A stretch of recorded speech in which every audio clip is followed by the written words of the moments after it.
Ibigin mo ang iyong kapwa tulad ng iyong sarili. Sa dalawang utos na ito ay nababatay ang buong kautusan at ng mga propeta.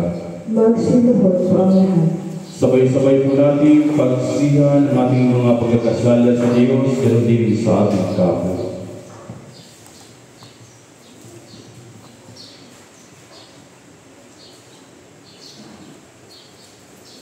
Kami inuumpisa sa iyo, Diyos, sa mga pangyarihan, sa lahat ng mga santo at sa isa't isa, na kami nagkasala sa aming mga naisip, sa aming mga nasabi, sa aming mga nagawa sa nagkatahan naming gawin, at ito'y sarili naming kabalian.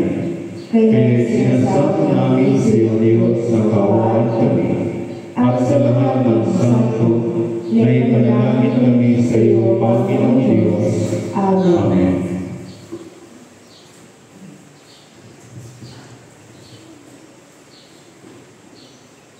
Kaawaan kayo ng mga pangyarihan ng Diyos, patawarin kayo ng inyong mga kasalanan, at patnubayan kayo sa buhay na walang hanggan. Sa pamamagitan ni Jesucristo na ating Panginoon. Amen. Magsitayo po ang lahat. Luwalhati sa Diyos sa kagitan.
Ikaw ang nagbibigay ng lakas at sigla upang makapaglingkod sa iyo ang mga anak mo.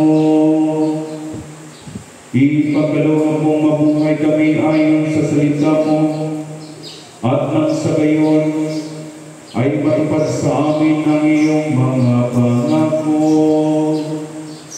Alam-alam sa iyong anak na si Jesucristo aming Panginoon, na nabubuhay at naghaharing kasama mo at ng Espiritu Santo, iisang Diyos ngayon at magpakailanman.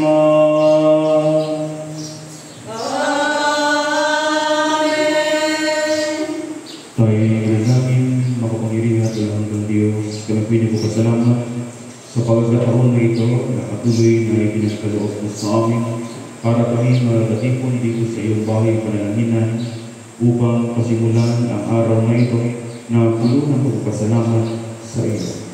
Ganoon din po sa pagdiriwang ito, naway basbasan mo ang bawat isa sa amin at patuloy mong pagpalain ang bawat mananampalataya. Ganoon din po sa mga nadiriwang ng kanilang mga kaarawan na sina Norlin Paa, Dionisio Candelaria, Ian James Reyes, John Reynard Pastrana, Kayan Lagusta, Princess Lalaine Perlas, Alex J. Rianzares, John Merrick Palgan at sinadin po kay Wildeta Araquenio. Nanawa ko Diyos, patuloy mo silang pagkalooban ng marami karawang kaarawan sa kanilang buhay. At nawa, ipagkaloob mo rin sa kanila ang iyong patubay sa pamagitan ng Espiritu Santo. Ganoon din po sa First Sunday Mass sponsor na ito'y pinapangunahan sa mga pamilya, lalo-lalo na sa mga pamilya na Konsehal Edgar Perlas, Dante Ricania, Marivic Gabodelas, Jaime Villanzares, Marjo Candelaria, Wilson Salotes, Marshall Salotes, Pacincia Medina, Lorenzo Salotes, Christy Candelaria, Marquez Ariola, Narcisa Gironaga, Ronel Ricania, Gina Lagusta, Lourdelisa Saludes, Ulysses Villavicencio, Edwin Rico, Alexander Saludes, Maribel Villavicencio, Wilma Candelaria, Jilene Alizapa, Jeffrey Perlas, Mark Rianzares at yung po sa pamilya ni Vanessa Lagusta.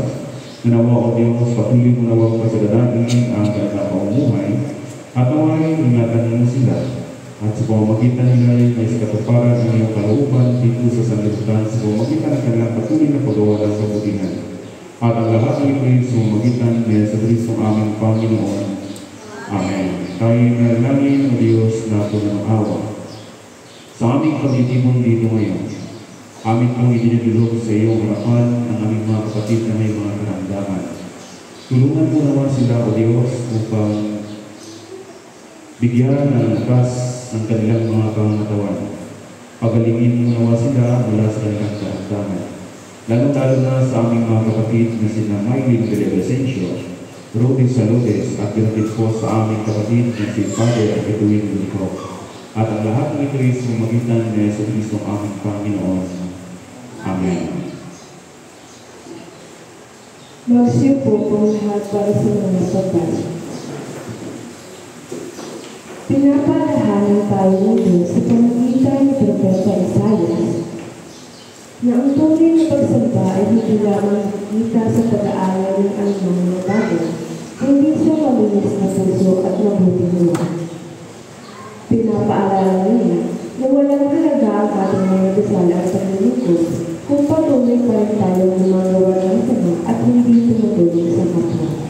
Hinihikaya tayo ng Diyos na magsisi, magbago at gumawa ng tama, tulungan ang inaapi, ipagtanggol ang mahina, at mamuhay na may karunan. Dahil sa kabila ng ating mga kasalanan, ay handa pa rin ng Diyos na magpatawad at inisin ang ating mga puso kung tayo tapat na lalapit sa Kanya. Ating pong pakinggan ang unang pagbasa.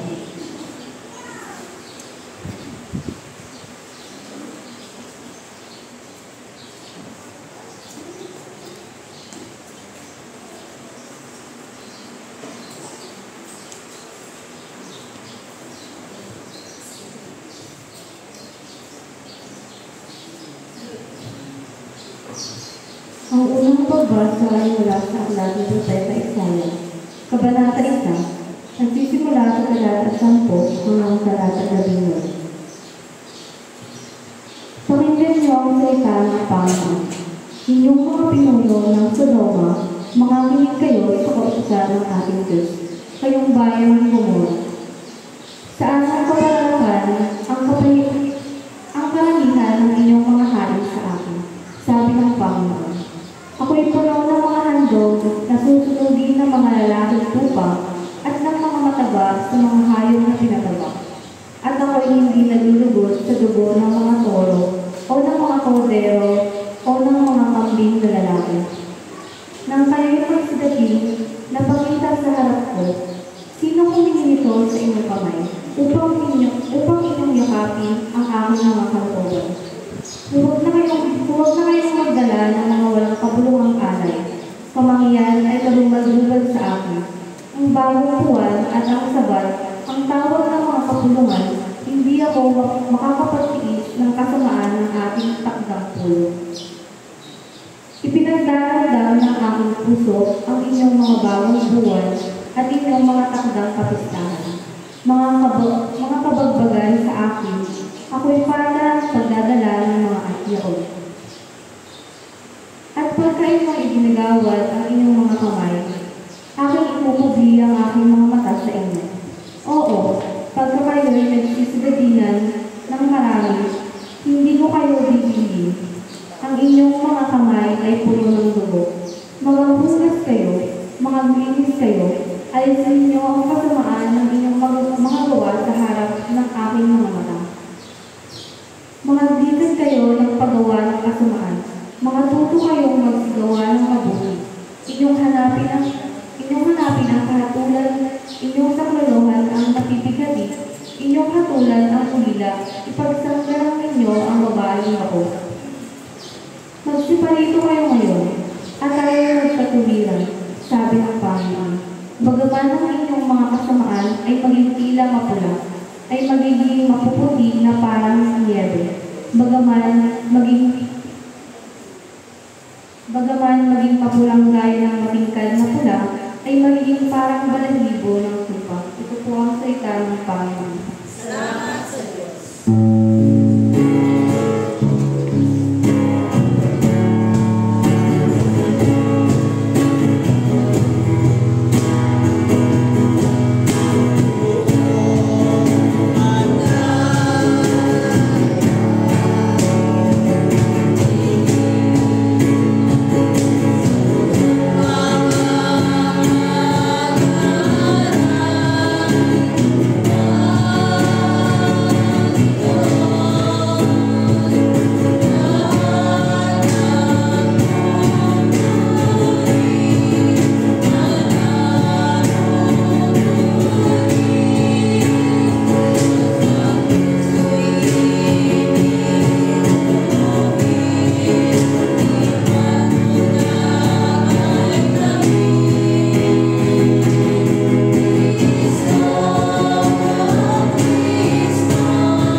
Pinapaalalahanan tayo ng San Pablo na mananampalataya tayo ay hindi nasusukat sa ginhawa o kadalian ng buhay, kundi sa katatagan sa gitna ng pagsubok.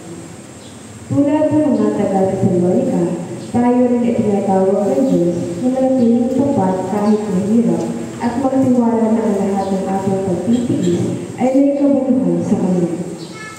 Ang mga pagsubok na ating mararanasan ay hindi isang parusa, kundi paraan ng Diyos upang patatagin ang ating pananampalataya.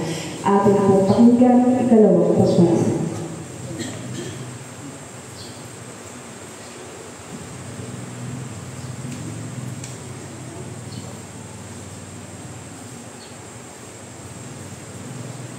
Ang ikalawang pagbasa ay mula sa ikalawang sulat ni San Pablo sa mga taga-Tesalonika, Kabanata 1, nagsisimula sa talata 1 hanggang talata 4 at magpapatuloy sa talata 11 hanggang talata 12.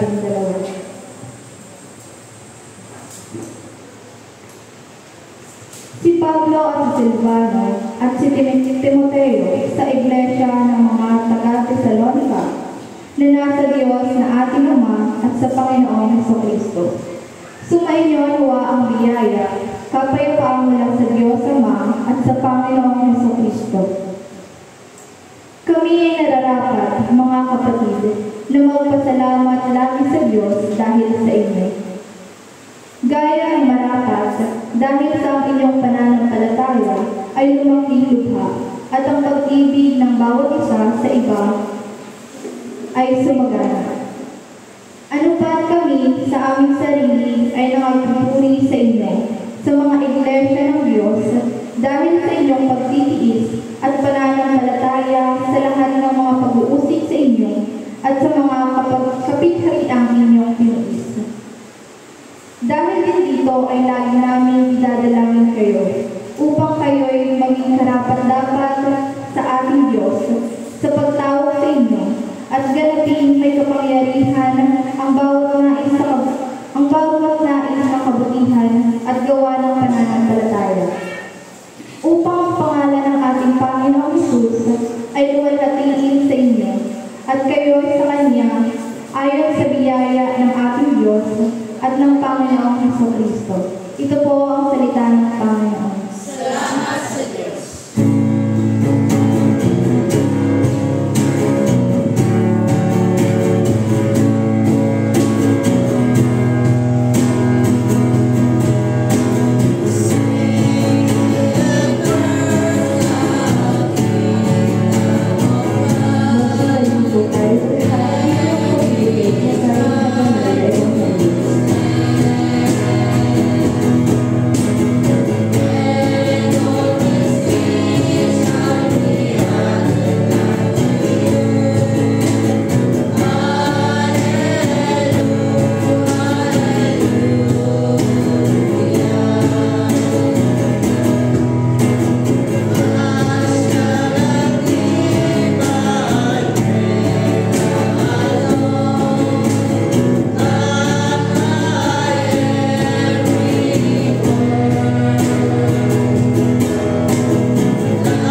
ayon kay San Lucas, sa Kabanata 11, nagsisimula sa unang talata hanggang talata 10. Maghati sa iyo, Panginoong Jesucristo.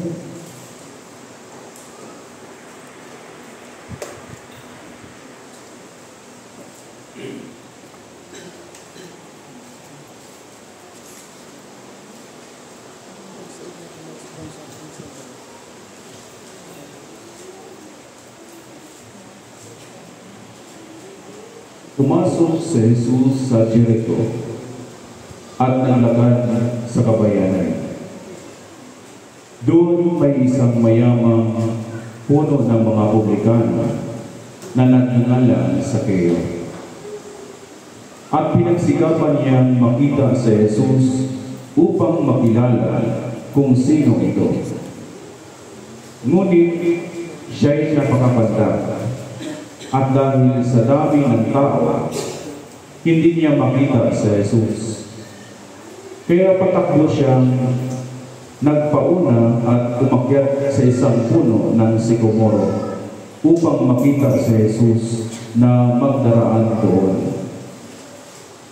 Pagdating ni Jesus sa dakong iyon, tumingala at sinabi sa kanya, Sakeo, bumaba ka agad, sapagkat kailangan kong tumuloy ngayon sa bahay mo. Nagmamadali siyang bumaba at tuwang-tuwa na tinanggap si Jesus. Lahat ng nakita nito ay nagbubulong-bulungan. Nagkikituloy siya sa isang makasalanan wika nila. Tumayo si Sakeo at sinabi, Panginoon, ibibigay ko po sa mga dukha ang kalahati ng aking ari-arian. At kung ako'y may nagaya ng sinuman, 4 na ibayo ang isa sa ulit ko sa kanya. At sinabi sa kanya ni Jesus, ang kaligtasan ay dumating ngayon sa sambahayan ito. Lipi rin ni Abraham ang tao ito, sapagkat naparito ang anak ng tao upang hanapin at iligtas ang naligaw. Mga kapatid, ang mabuting balita ng ating Panginoong sa Jesucristo. Pagpuli sa iyo, Panginoong Jesucristo, magsiupo po ang lahat.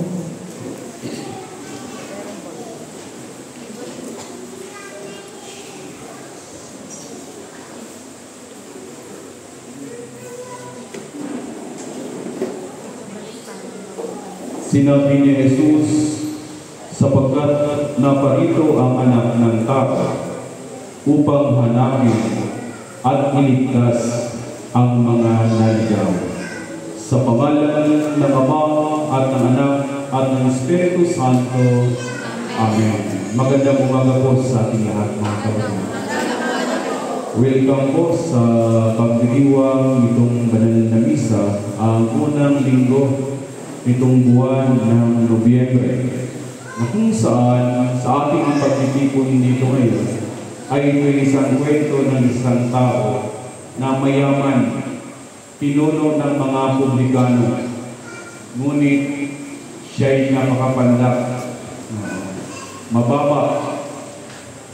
Ito'y nagngangalang Sakeo. Nung mabalitaan ni Sakeo na darating si Jesus, siya'y nagipag-unahan sa iba. Pero dahil sa kanyang pagiging pandak, alam niya na hindi niya makikita si Jesus. Dahil natatabunan siya ng mga napakaraming tao. Pero si Sakeo ay gumagawa ng paraan para makita niya si Jesus. Umakyat siya sa puno ng sikomoro. Nung dumaan si Jesus sa kanyang kinaroonan ay tinawag siya. Ito yung napakagandang paanyaya. Sabi niya Jesus sa kay Sakeo, Sakeo, bumaba ka agad, sapagkat kailangan kong tumuloy ngayon sa bahay mo. Ito yung paanyaya ni Jesus doon kay Sakeo. Mga kapatid, lahat tayo ay may sandaling kagaya ni Sakeo. May mga panahon na gusto nating makalapit tayo sa Diyos. Gusto nating malapitan ang ating Panginoon. Ngunit, minsan sa buhay o kadalasan sa buhay nating mga tao ay nagkakaroon ng hadlang. Merong mga harap.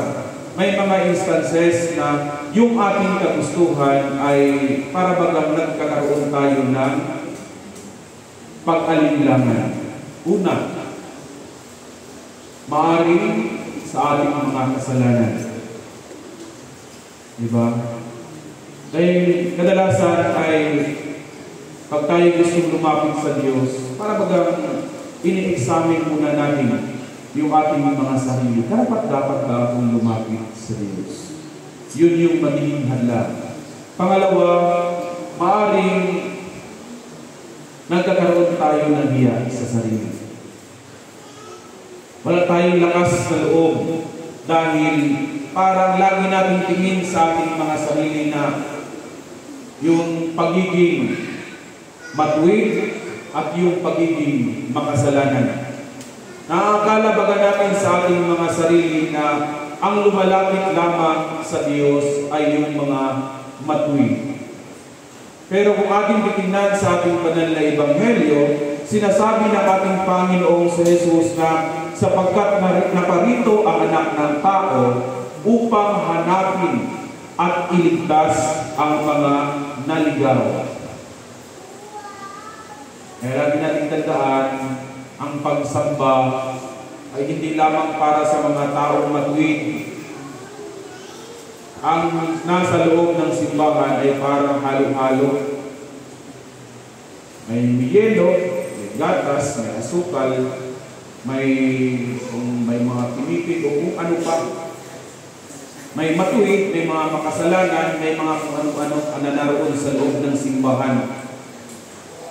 Dahil ito yung paanyaya ng ating Panginoon. Kung maaaring takot tayo sa sabihin ng tao, ito yung mga kadalasan na nagiging harang o nagiging hadlang. Kung kaya yung ating paglapit sa Diyos ay para bagang naaantala dahil sa ating kasalanan, sa kahihiyan, o yung sasabihin ng tao. Diba, kadalasan, imbis na gusto tayong magsimba, pag may maririnig tayo sa ating mga kapitbahay, may maririnig tayo mula sa ating mga miyembro ng pamilya, lagi tayong pinanghihinaan ng loob. Lalo-lalo na pag nakabihis ka na, tapos sabihan ka rin yung asawa, pasaan ka naman? Simbahan. Magano ka naman sa simbahan? Ay kung dito ka lamang sana, naglaba ka na lamang. Lagi tayong pinangunahan lagi tayong pinanghihinaan ng loob. O pagdaan mo ka lamang sa kalsada para bagang ikay lumulutang sa daan, nagalakad na parang nangalutan. Bakit? Dahil ang pakiramdam mo ay ikaw lamang yung tinitingnan ng tao. O kahit nasa loob ng simbahan. Kaya minsan ay imbis kay nagsimula ka na magsimba. Nauudlot. Bakit? Dahil para bagang ako na lamang yung tinitingnan ng tao sa loob ng simbahan. Ramdam ko yun ng panahon. Diba? Ramdam ko yun, nararanasan din ko yun. Na para bagang pag pumasok tayo sa simbahan ay parang laging nakatingin yung tao. Kaya ang nangyayari, lagi tayo nasa umbuligan, nakaupo. Dahil tayo'y nahihiya. Parang tayo lamang ang tinitingnan at pinaghihiduhan sa loob ng simbahan. Pero hindi natin alam, naisip lamang natin yun. Ito yung mga hadlang kung kaya naudlot o nagkakaroon tayo ng pagdadalawang isip na makalapit sa Panginoon. Dahil ang tao, lahat ng tao ay gustong makalapit sa Diyos. Tulad ni Sakeo, Ang tao ay gumagawa ng paraan, kaya lamang mahina yung ating mga kalooban. Mga kapatid, nakita natin, kung naririnig natin ang kwento ni Zacchaeus, kung ating titingnan, ang Diyos na mismo ang gumagawa ng paraan. Diba? Dahil nung pagdaan ni Jesus doon sa kinaroroonan ni Zacchaeus, hindi niya binaliwala yung pagkakataon o yung pagkakataon na kung saan tingnan niya si Zacchaeus na nasa taas ng puno ng sikomoro. Hindi niya binaliwala yung effort ni Zacchaeus para makita at makalapit lamang sa Panginoon natin si Jesus. Kaya sinabihan siya ni Jesus, Zacchaeus, bumaba ka agad sapagkat kailangan kong tumuloy ngayon sa bahay mo. Diba? Binibigyang pagpapahalaga ng ating Panginoong si Jesus at ang Panginoon na mismo ang gumagawa ng paraan para makalapit ang tao sa Kanya. Bumaba ka agad dahil kailangan kong tumuloy sa bahay mo. Nung si Jesus ay nasa loob na ng bahay ni Zacchaeus, nasa labas napakaraming taong chismusa. Diba? Mga marites. Sabi ng mga tao, ang tao ito'y naituloy sa bahay ng mga makasalanan. Anong klaseng tao? Ito ba naituloy siya sa taong makasalanan? Dahil si Zacchaeus, bakit tinuturing siya isang makasalanan? Dahil siya ay pinuno ng mga publikano. Yung mga maniningil ng buwis noong unang panahon. Kaya nasusuklam ang mga tao. Sapagkat si Zacchaeus ay kinakatawan ng makasalanang sistema noong panahon. Kaya nadadamay si Jesus. Dahil ang nasa isip ng tao ay dapat itong si Jesus, kung ito yung isang perfectong tao, ay dapat hindi ito makituloy sa makasalanan, sa isang publikano, sa isang pinuno ng mga publikano maniningil ng buwis. Di ba? Kung ating titingnan. Ngunit sa kabila ng lahat, may hangarin siya sa puso.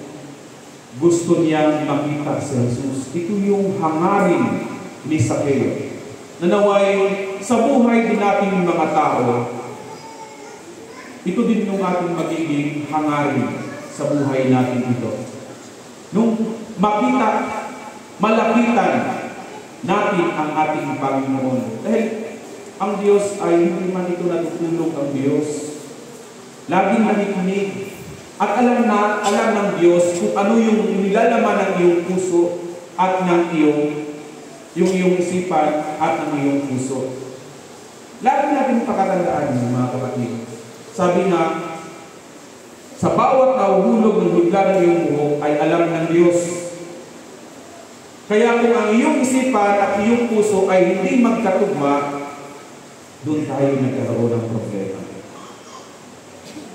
Kung gusto ng iyong isipan na lumapit sa ating Panginoon, ngunit ayaw naman ng iyong kalooban, kinakailangan magkaroon ng pagkakatugma.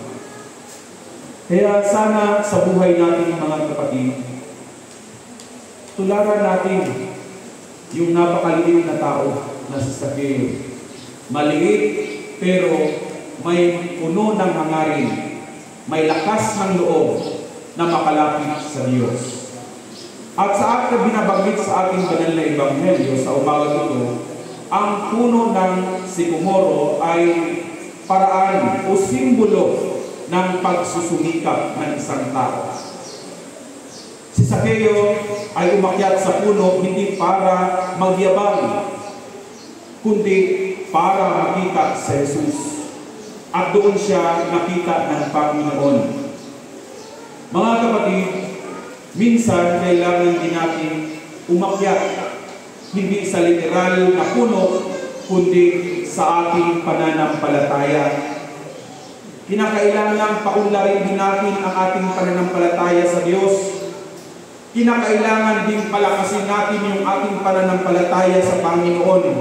Dahil kung nanatili tayo sa kung anong meron tayo ngayon ay kumbaga hindi natin pinapa-improve yung ating pananampalataya sa Diyos, malaki ang posibilidad na darating ang panahon na mapapaliwala natin yung ating pinaniniwalaan. Mas sinusunod natin yung ating kagustuhan. Kaya sana tayong lahat tularan natin si Zakeo na pinapalakas niya, pinapaunlad niya ang kanyang pananampalataya. Ang paanyaya sa atin dito ngayon ay bumaba ka. Bumaba ka, Zakeo, sapagkat ako'y tutuloy sa bahay mo. Napakaganda yung sinasabi ng ating Panginoong sa Jesus. Magbago ka muna bago kita puntahan, ang sabi niya. Ngayon, pupunta ako sa bahay mo. Ang ibig sabihin, hindi kailangan perpekto bago tanggapin ni Jesus. Siya mismo ang pumupunta upang tayo'y baguhin. Gumagawa ng paraan ang ating Panginoong sa Jesus para tayong baguhin. Gumagawa ng mga pagkakataon na para nakikita natin na ito yung tamang gawin. Kaya naway ang tunay na pagbabago ay magsisimula sa ating mga puso. Matapos tanggapin ni Zakeo ang paanyaya ng ating Panginoong sa Jesus na siya'y tumuloy sa kanyang tahanan, anong sabi na ni Zakeo? Panginoon, ibibigay ko sa mahirap ang kalahati ng aking kayamanan. At kung may nadaya ako, ibabalik ko ng 4 na bisis. Diba? Napakaganda yung sagot sa paanyaya ni Jesus doon kay Zakeo. Kung Panginoon, ibibigay ko sa mahirap ang kalahati ng aking kayamanan. At kung may nadaya ako, ibabalik ko ang 4 na bisis. Ito yung kanyang pagpapahayag sa kanyang pananampalataya. Ito yung nagiging bunga ng kanyang pagkakilala sa ating Panginoon sa Jesus. Tayo kaya, handa kaya natin ibigay ang lahat para sa Panginoon? Handa kaya natin ibigay kahit ang oras para sa Diyos? Diba? Dahil kung ating laging balik-balikan yung 10 utos ng ating Panginoon, sinasabi doon sa aklat ng Exodo, gagawin ko ang sanlibutan sa loob ng 6 na araw. Sa pang-7 araw ay dakilain ninyo ito dahil ito yung araw ng pamamahinga. Sa buhay nating mga tao, may balik kaya natin sa Panginoon yung oras na para sa Diyos. Sa 6 na araw, hindi tayo gumawa. Sa pang-7 araw, naway ibalik natin ito sa Panginoon. Dahil para tayong mandaraya niyan, di ba? At hindi nga lamang isang araw, hindi nga lamang maibigay natin yung isang araw, isang oras at kalahati lamang. Pero ang binabanggit sa Biblia, buong araw, pang-7 araw, huwag kang gumawa. Kalagan mo ang iyong mga hayop na nakatali, palayain mo ang iyong mga alipin, pagiging banal mo ang araw na ito. Yun ang sinasabi sa banal na kasulatan.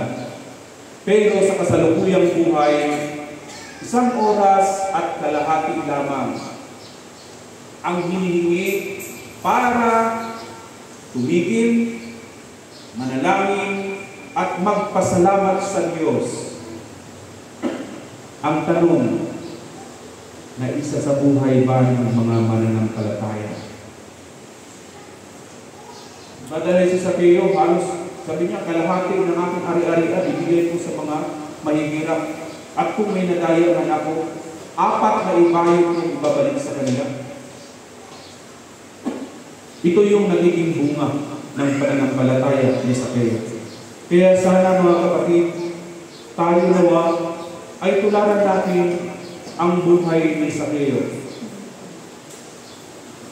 Ito'y isang paanyaya sa atin ng Diyos na umakyat tayo, paunlarin natin yung ating pananampalataya sa Panginoon. Bumaba tayo sa ating pinalalagyan upang patuloyin natin ang Diyos sa ating mga tahanan. Upang patuloyin natin ang Diyos sa ating mga sarili. Kaya nawa sa umagang ito, pagsumikapan natin, alisin natin yung mga hadlang para tayo makalapit sa Panginoon. Lagi natin pagkatandaan ang sinasabi ng ating Panginoong Jesus sapagkat naparito ang anak ng tao upang hanapin at iligtas ang mga naligaw. Sa pangalan ng Ama at ng Anak at ng Espiritu Santo. Amen. Magsitayo po naman.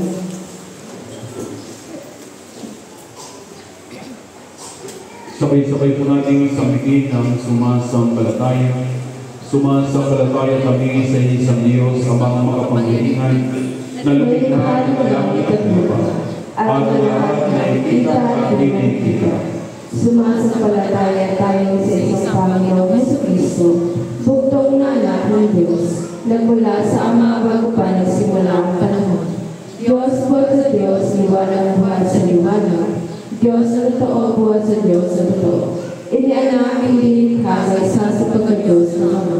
Sa pamamagitan niya ay nalikha ang lahat, na para sa ating mga tao at sa ating kaligtasan, ay nangako siya buhat sa langit. Sa pamamagitan ng kapangyarihan ng Espiritu Santo, ay pinanganak siya ni Maria Berengeta ng tao. Ipinako sa krusa ng alam sa atin sa panahon ni Poncio Pilato, nagpapasakit ng makaya at nilibig, at muli na buhay sa itong araw sa katuparan ng mga kasulatan. Umakyat siya sa langit na lungsong sa kanyang Ama, at muling darating ng maluwalhati upang hukuman ang mga buhay at mamatay, at ang kaya ng Diyos ng buhay. Sumasampalataya tayo sa Espiritu Santo, ang Panginoon at kapagpagayay ng buhay, na nagbubuhay sa Ama. Sinasamba siya at iniwalhati kasama ng Ama at ng Anak. Nagsalita siya sa pamamagitan ng mga propeta. Nanalig tayo sa isang Iglesia Banal, Katolika at Apostolika.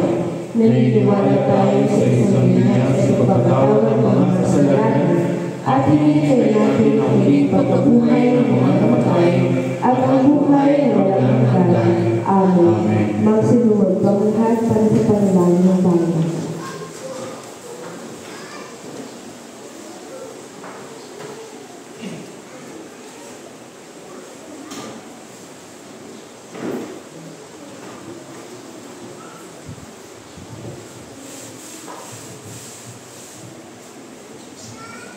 Manalangin tayo para sa buong Santa Iglesia ni Jesucristo at sa lahat ng tao ayon sa kanilang pangailangan. Sa bawat panalangin ang ating pong itutugon, Panginoon, pakinggan mo ang aming panalangin. Ulitin po natin. Panginoon, pakinggan mo ang aming panalangin. Makapangyarihan at walang hanggan Diyos, itinuro mo sa amin sa pamamagitan ng iyong banal na salita na kami manalangin at magpasalamat para sa lahat ng tao. Isinasamo namin sa iyo ngayon at tanggapin mo ang aming mga panalangin na iniaalay namin sa iyo mga Diyos na pamahalaan kami na nanalangin.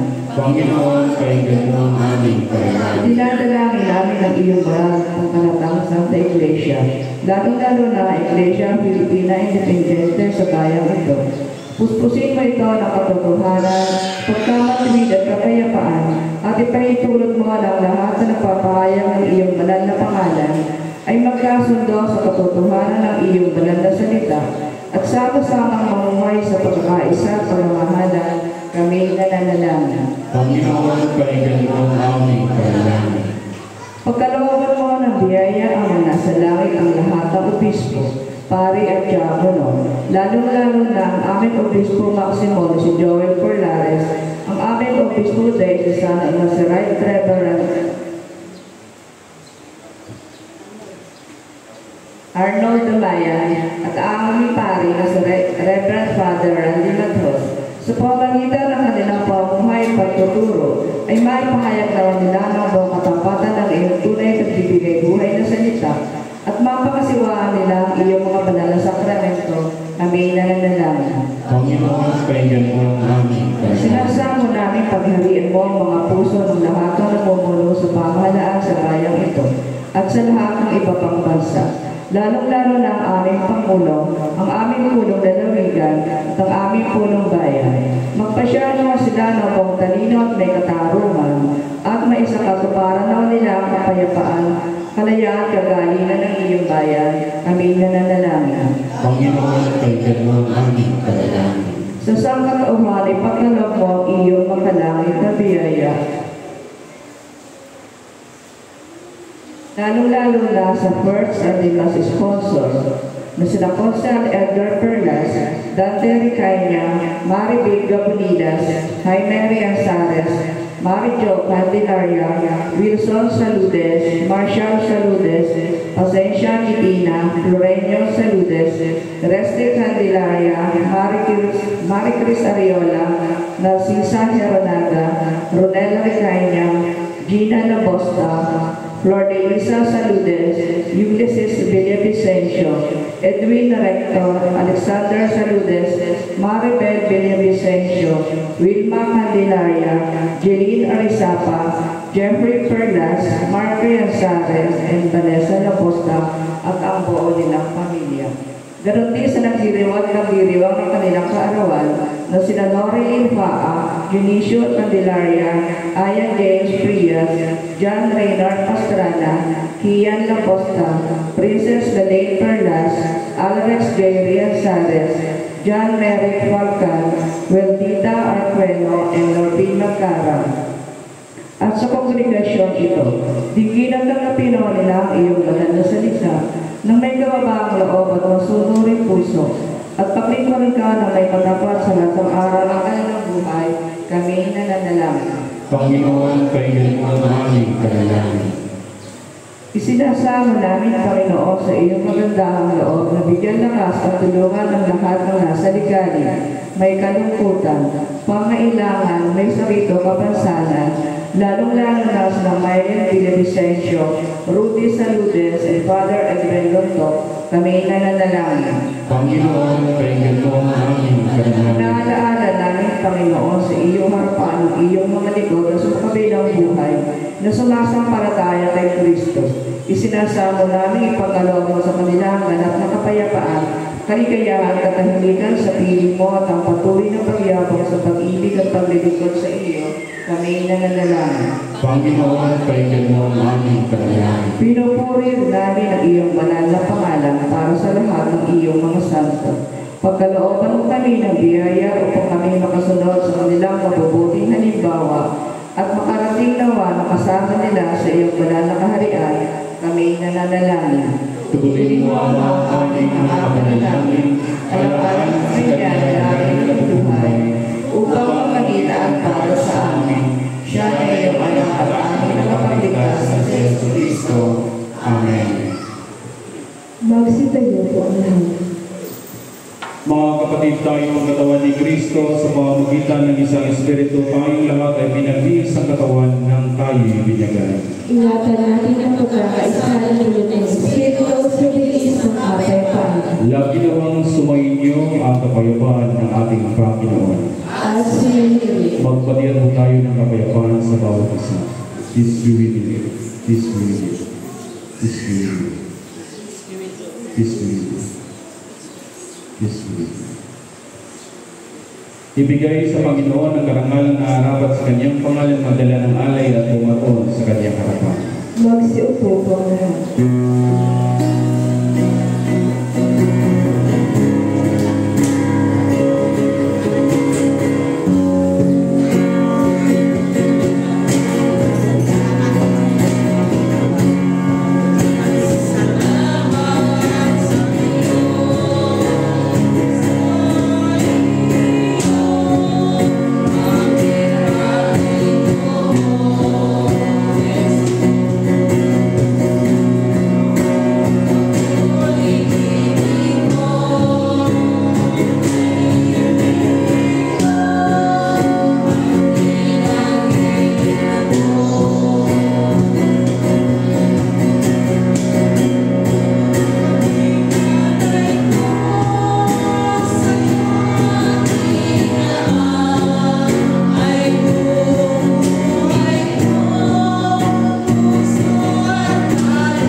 ang ating mga alay at tayo po'y nanalangin.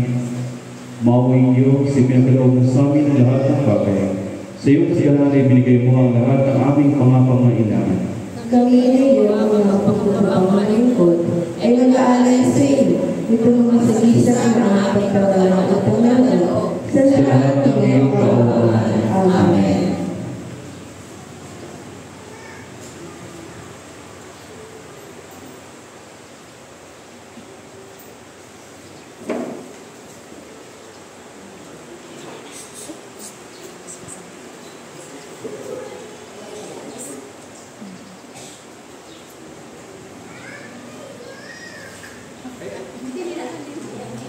Tayo po'y manalangin para sa tinapay. Walang hanggang Diyos, pinatubong ang butil at mula rito ginawa namin ang tinapay na ito. Inaalala ko sa iyo upang sa amin maging tinapay ng buhay. Ipagdalawa mo na kami na tinanggap nito ay mamitrod sa bigkis ng pag-iibigan. Amen. Amen.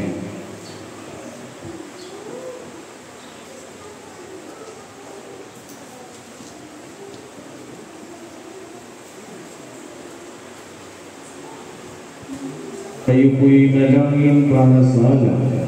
Makapangyarihang Diyos, tanggapin mo ang alak na ito na aming ginawa mula sa iyong mga kaloob. Ito nawa'y aming maging inyong espiritual upang ay tatanggap ito ay mapasimulaan na pangkawa sa paglilingkod sa iyo. Amen.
natin pasalamat para sa ating Panginoon sa patnubay at biyaya ng buhay na ibinagkaloob niya sa atin.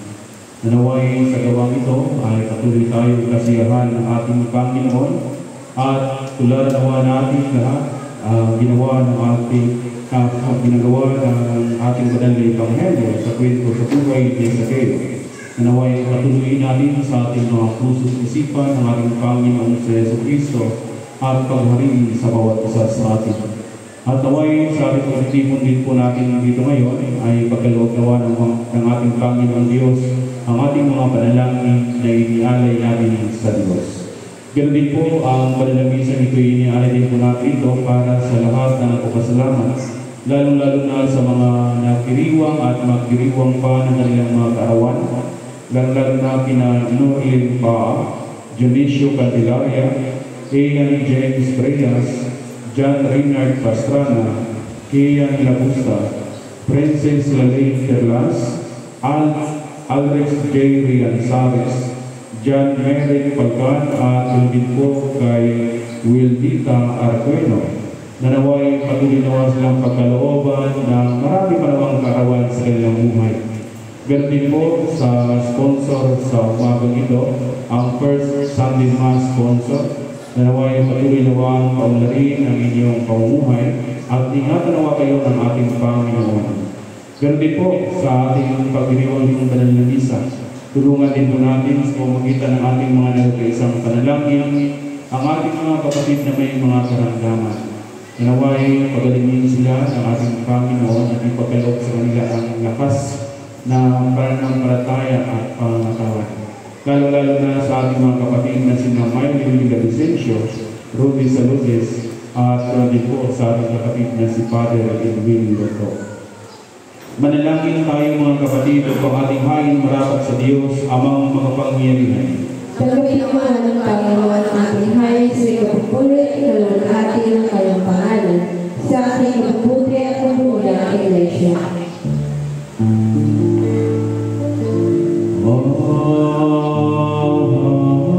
Ang kagandahang loob ng Panginoon ay mananatiling walang hanggan sa mga may takot sa Kaniya at ang Kaniyang pagkamatwid sa salisa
Lahat ng kaluwalhatian ay sa iyo, Diyos, na mapangirihan ng magkalangit. Nang dahil sa iyong pag-ibig at kaawaan ay pinagkaloob mo ang iyong buktong na anak na si Jesucristo na maging tao at tulad namin. At danasin niyang mamatay sa krus para sa aming katubusan. Doon ay kanyang ginawa sa pamamagitan ng minsang pag-aalay ng kanyang sarili, ang isang buo at pinagtahangin para sa buong sanlibutan. At kanyang itinatag at iniutos sa amin na ipagpatuloy isang pagulita sa kanyang mahalagang kamatayan at hain hanggang sa muli niyang pagdating. Sapagkat ng gabing siya'y pinagkanulo, ay kumuha siya ng tinapay. At nang siya magpasalamat sa iyo, ito'y kanyang piniraso at ibinigay sa kanyang mga alagad at sinabi, kunin, kanin, ito ang iyong katawan na ipinagkaloob ko sa inyo, gawin niyo ito sa pag-alaala sa akin.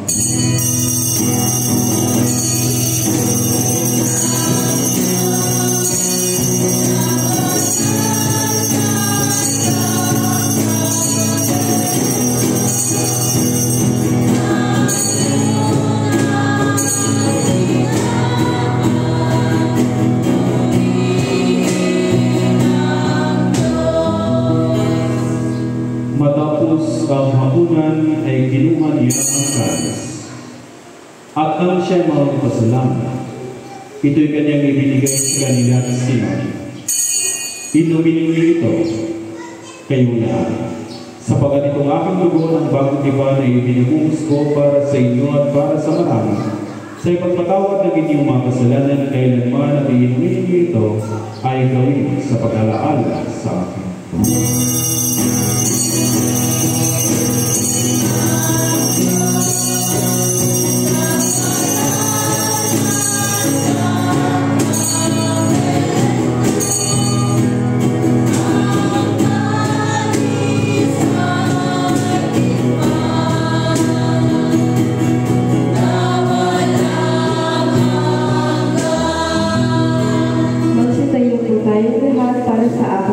Kaya sabay-sabay po natin ipahayag ang misteryo ng ating pananampalataya. Si Kristo ay namatay, si Kristo ay muling nabuhay, si Kristo ay muling dahan.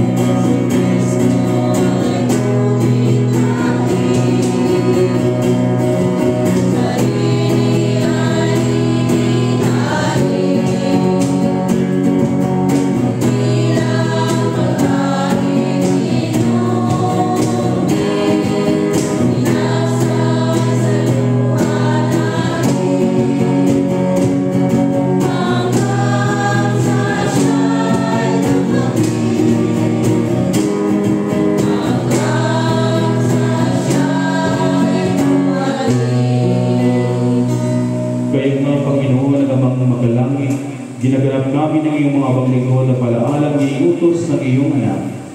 Sa aming pagulita sa kanyang pinagbalang pagpakasakit mahalagang kamatayan, sa kanyang mga pangyariang pagkabuhay na maguli, at maluwalhating pag-akyat sa langit, at sa aming pag-iintay sa kanyang maluwalhating pagbabalik, ay aming inialay sa iyo itong tinapay ng buhay at itong balis ng kaligtasan.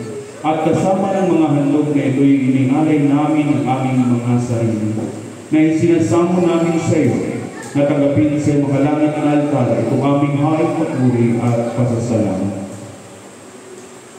Butihing Ama, sa kapangyarihan ng iyong Espiritu Santo, ay pagpalain mo at pakapalain mo itong tinapay at alak, upang para sa amin ay maging kamahal-mahalang katawan at dugo ng iyong anak na sa Jesucristo. Ang lahat nawa na tanggap ng banal na ninyong ito ay makispos sa iyong biyaya at makalangit na pagpapala at maging kaisang katawan niya upang siya'y manahan sa amin at kami sa kanya. At bagamat kami hindi karapat-dapat na mag-alay ng anumang hanin, gayon may sinasamo namin sa iyo na tanggapin ito aming tungkulin paglilingkod. Sa pamamagitan ni Jesucristo na ating Panginoon, sa pamamagitan niya at kasama niya at sa kanya na kaisa ng Espiritu Santo, ang lahat ng karangalan at kaluwalhatian ay sa iyo, O Amang makapangyarihan, nga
atin ang ating tagapagligtas ni sa Jesucristo tayo nanako.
Sinasamo namin sa iyo na iligtas kami sa lahat ng masama at ipagkaloob sa amin ang iyong kapayapaan sa panahon namin.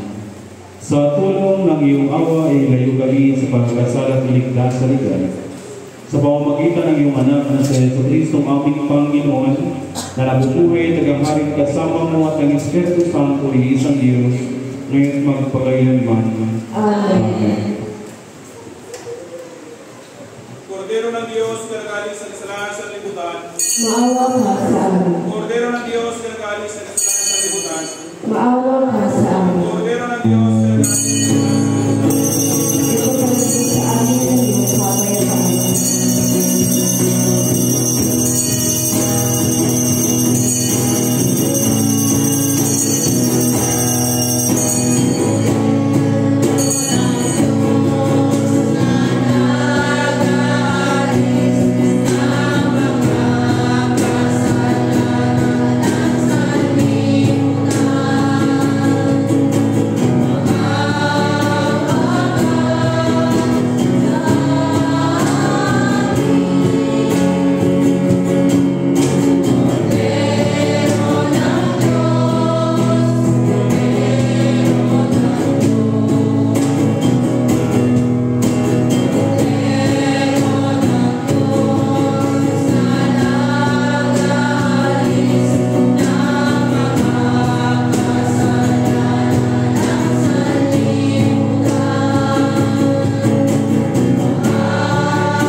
hindi tulad sa sarili naming pagkamatulid, kundi sa inyo maraming kanilang araw. Hindi kami karapat-dapat namulog ng mga puno sa ilalim ng hapon, subalit ikaw sa iyong pagkamuwi. Ipapalit mo sa amin kung kayong buli, Panginoon, na amin ang pati ng katawan ng kanilang ng Yesu Cristo, at inunin ang kanyang dugo, upang kami naglalakad sa pagbabago ng kanyang buhay, ay nangyari sa kanya siya sa amin, magpakailanman. Amen.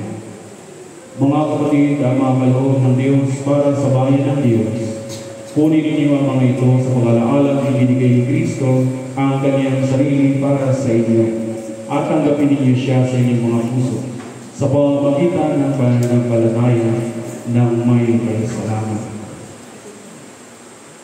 Ang katawan ng dugo ni Kristo. Amen. Magsiupo po ang lahat.